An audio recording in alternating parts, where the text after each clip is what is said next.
been a long afternoon, but I hope you can give me your attention for just a few more minutes so I can speak to this great class of 2022. Please give them a round of applause.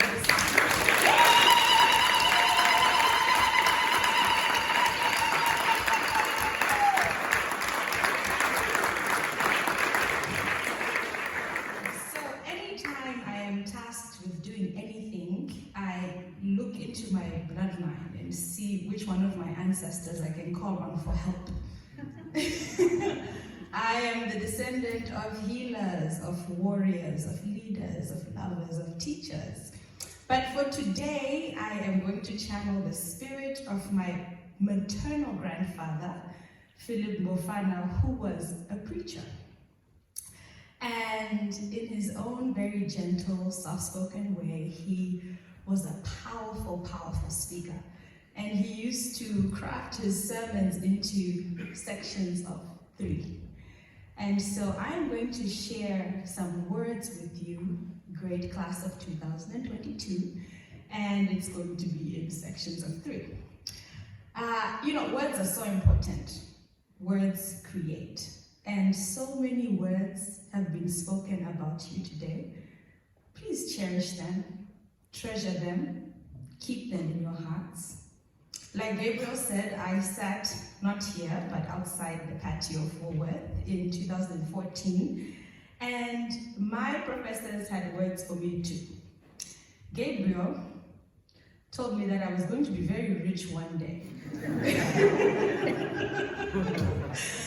Paul Lansky, who's now retired, said I was a force of nature. And Dan Truman, who was my thesis advisor, echoed that I was a force of nature and that one day he would work for me. So these are the words that I have treasured, that I will be rich, that I am a force of nature, and that Dan Truman will be on my staff. I am waiting for them to come to fruition.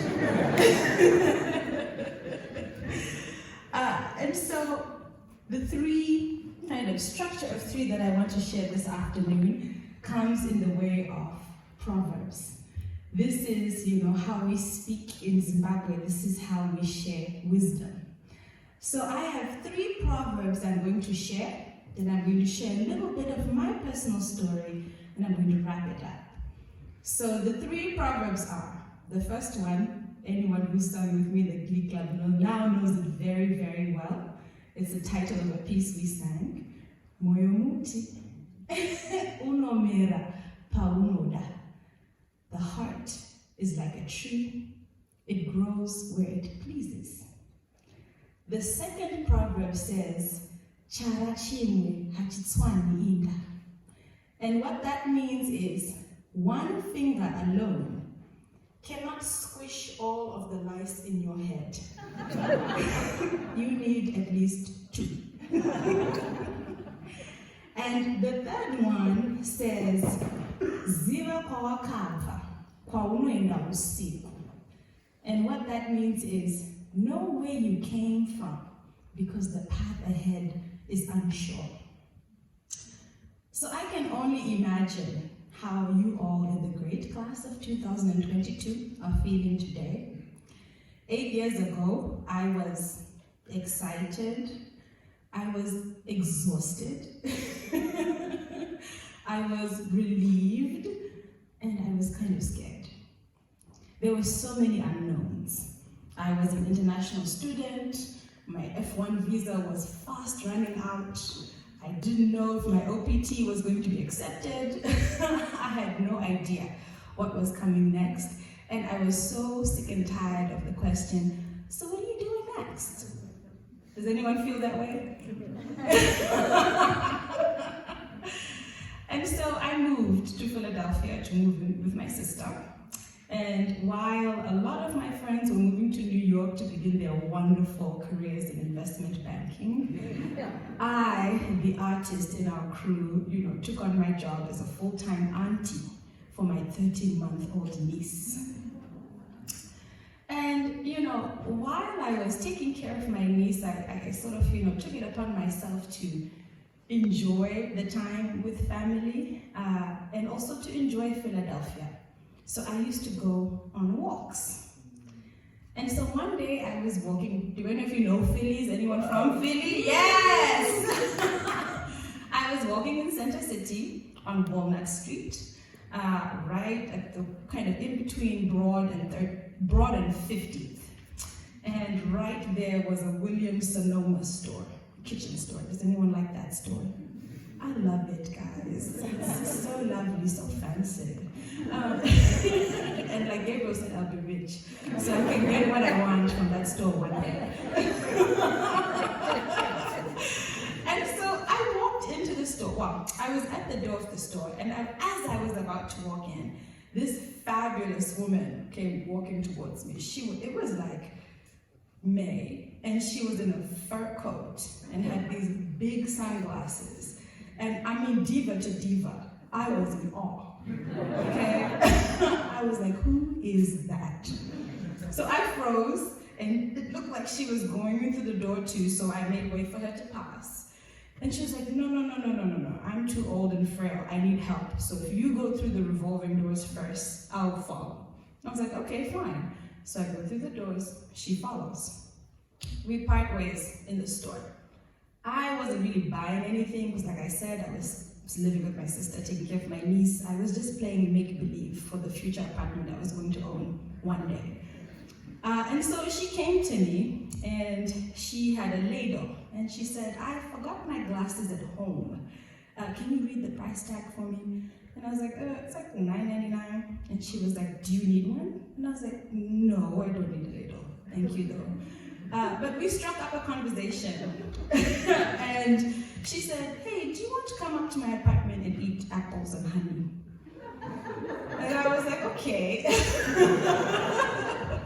We just met on the streets of Philadelphia, and you invited me to your apartment, but something felt right. And I said, you know what, sure. So I went upstairs, still in the city, to her apartment, and this is how I met my friend Harriet Nash, a 93-year-old Jewish woman in Philadelphia, who was a retired teacher.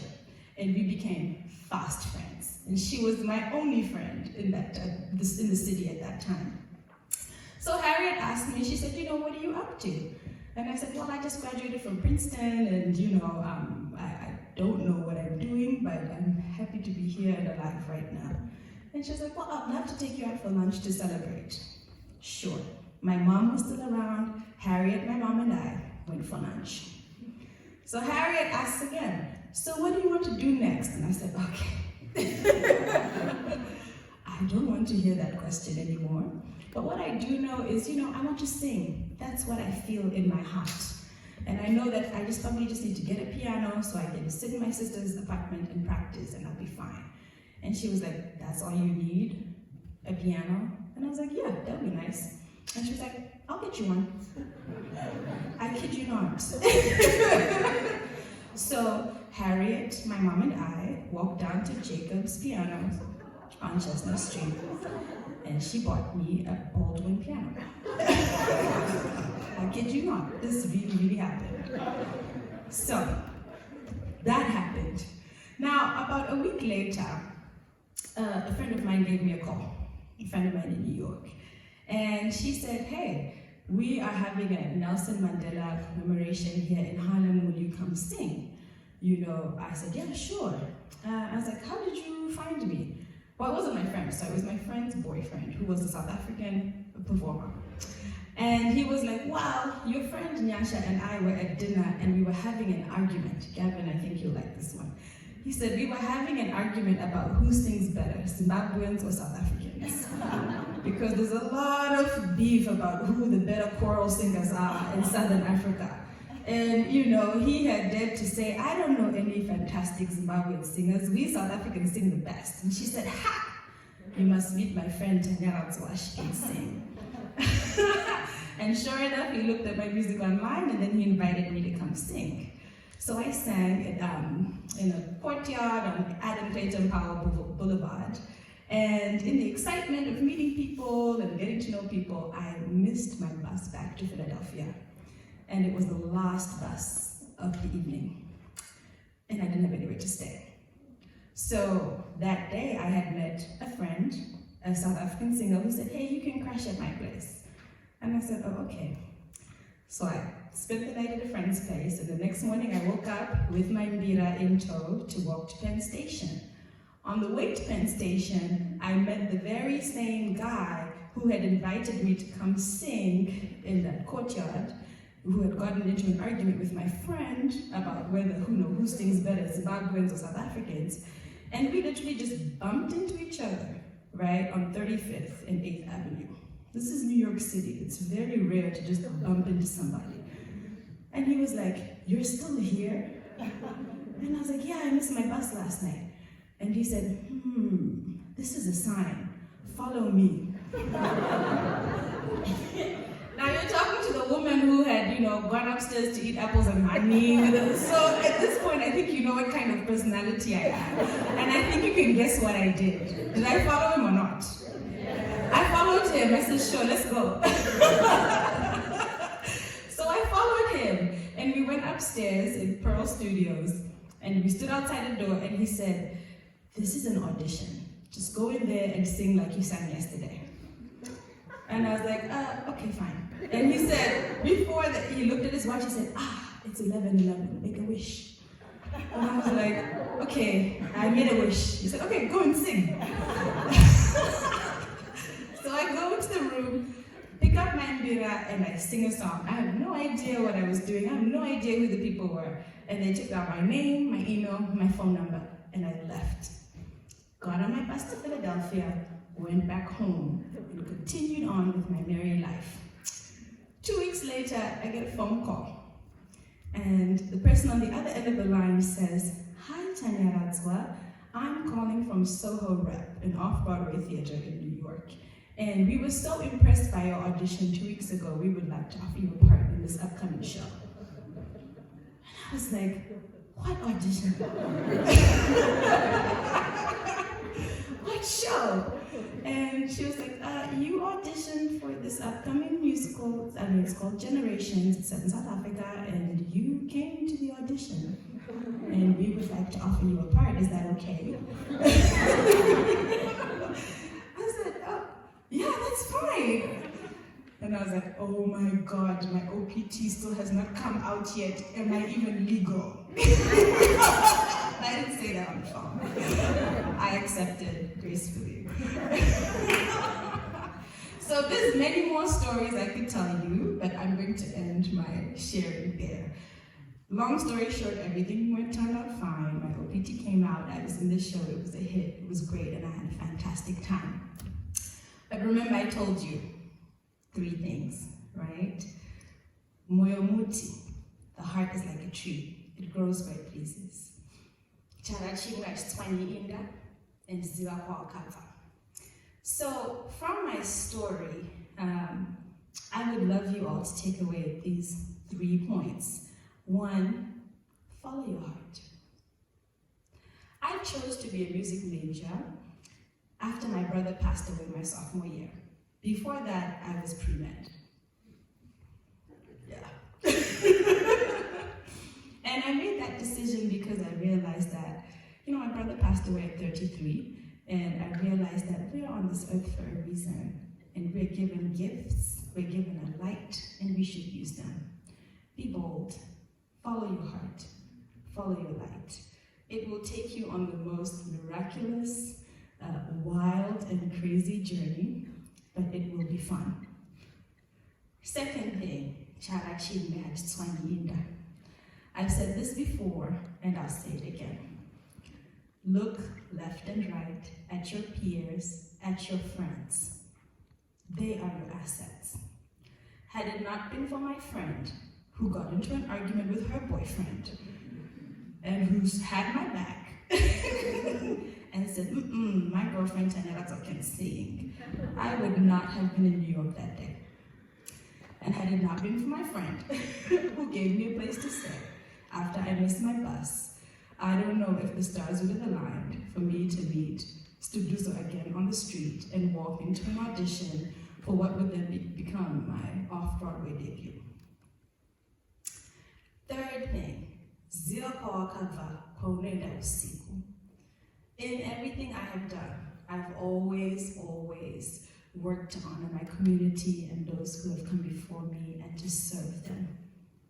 Know where you came from, right? And so by singing and honoring the music that came before me, but also taking time to take care of my niece and cherish family, honestly, the universe honors these kinds of things. Always remember where you came from. Remember your family, remember your people. Remember that that is where you will have the most influence and can make the biggest change. So serve your communities in everything that you do. I hope you'll remember those words. And I also hope that you will also be rich, that you will also be forces of nature, and that you will have dandruff and other various steps.